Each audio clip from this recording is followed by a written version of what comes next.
corpses, lumbering, rotting cadavers. What contrivance could have wrought this abomination?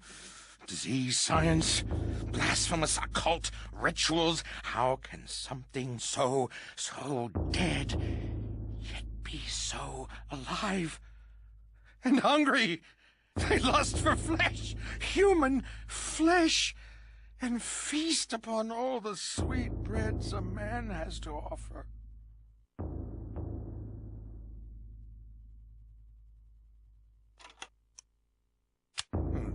These wretched creatures, these flayed corpses, wandering, decrepit, soulless vessels, content only to gnaw on human meat, to spill human blood, even headless. Their hate for the living grew in propensity, flailing maniacally in their bloodlust, killing anything close.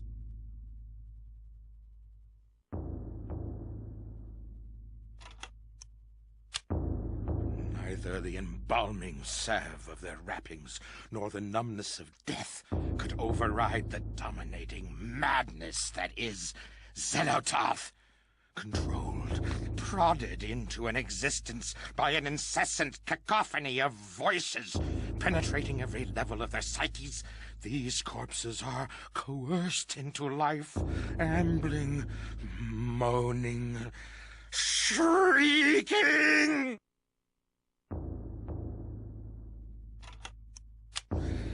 Rotted from within, worried apart by the ravening fish and parasitic fetor of their sunken graves, these drowned zombies emerged, spilling their festering entrails and slopping fluids with each pain-ridden step, each step hoping to bring an end to their pain by spreading it to others.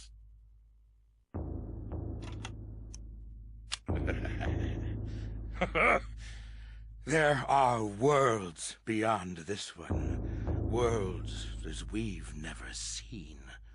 Nor can we. Our eyes do not open far enough. Try it. Try holding your eyes open. You can try holding them open as much as you want, but you'll never see, never, ever see the world beyond the veil of reality. It's there to protect us from them, the ancients, the darkness, that which we cannot understand.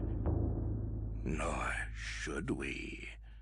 Welcome the oblivion of ignorance, for to have knowledge is to be damned.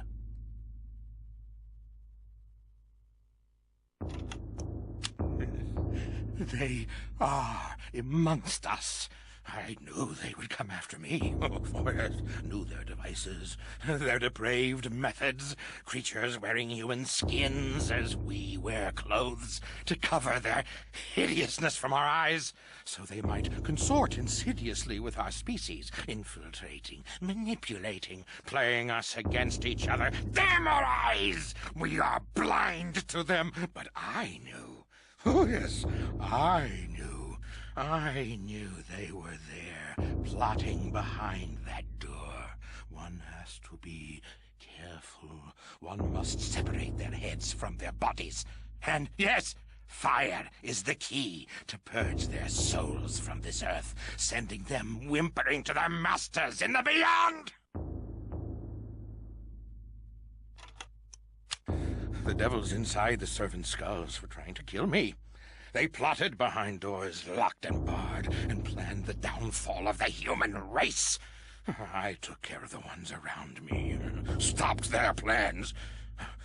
There are others, I'm sure, out there, manipulating us, secreting madness inside our very heads, while our souls are pushed into the corners of our skulls, watching as our hands do tasks that we have no control over. Oh, horrible, horrible. We must purge them from our midst. Kill them all. Cut them. Burn them. It's the only way. I know. I've done it. It works.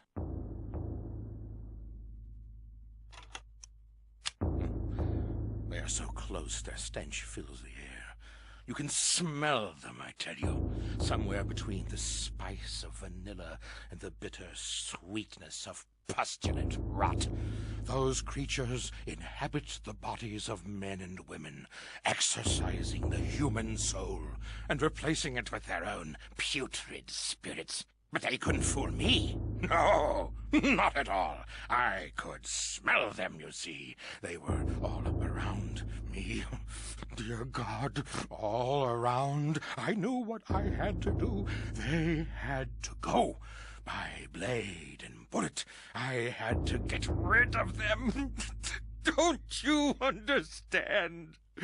Dear God, I had to do it. Had to. You believe me, don't you? Don't you? Oh, the horror. The horror. A behemoth of hatred incarnate. What manner of creature is that? A ton of flesh and sinew, wielding muscles thick as ropes strung onto claws that could crush stone and sever metal as though it were threshed wheat. Crushing, cutting. The walls shook with each step it took. Oh, the horror! An abomination. Its physiology remarkably abstract. No real organs or anything. It shouldn't work. But it did. And the mouths, those gnashing scythes of teeth.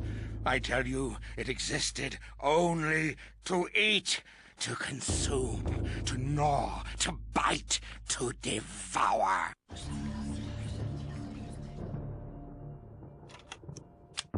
Eyes? Rot their eyes. Their staring sees through your soul like looking through a window. And the lids, festooned with tiny hook-like teeth that gape and gnash. It doesn't make sense. No anatomy would form like that. But it has. Was it natural? How could it be? O unholy beast, thou must be killed, lest you corrupt my world. Have at thee! Have at thee!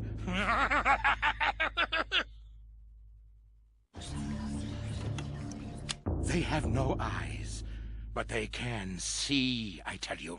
No eyes. No eyes at all, but you can feel it looking at you. It stares through you like looking through empty air, and you can feel it raking your innards with their touch.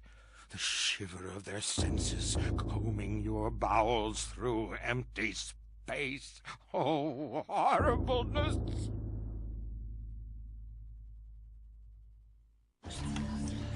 They came from the darkness, chittering spider-like parasites infesting the city Enga. Enga! They killed the city's inhabitants, using them for food, for slaves, for play. In the city's last dark, doomed days, blood filled the waterways, drained upon the streets, a proud, mighty race, now nothing but bloody goblets of meat in the gutters. So it has been for eons. The Guardians, those eternal parasites, still swarm in that necropolis, feeding on those that live in ignorance many miles above us.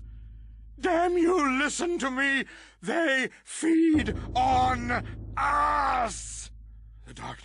the darkness comes, it will consume us all.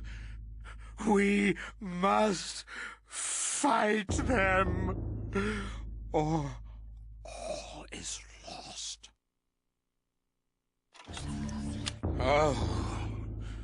Oh, gibbering insanity, wrought in flesh as though an artist had sculpted it. Created from nothing by their mistress Zelototh, a canvas as grotesque as any. Their bodies made no sense, no heads, no organs, an empty husk, devoid of the trappings of nature. But it walked, it sang, it shrieked, a mockery of reason, both natural and mental, a blasphemy from beyond the veil.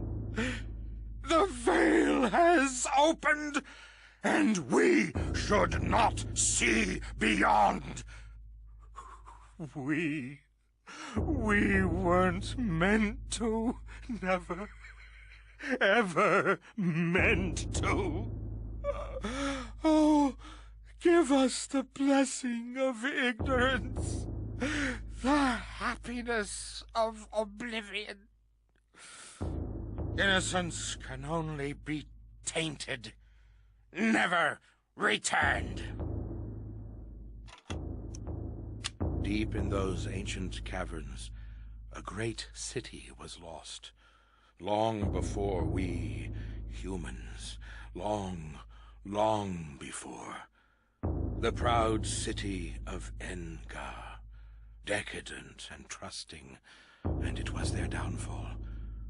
When the darkness came, and the guardians slaughtered them, their existence was but a dying echo, shrieking from violated mouths, resounding within their homes, their tombs. If you stand alone in one of those halls, quietly, ever so quietly, you can hear the cries of the people of Engar, rent apart by the unseen claws of the guardians. Their echoes still linger, as do their souls.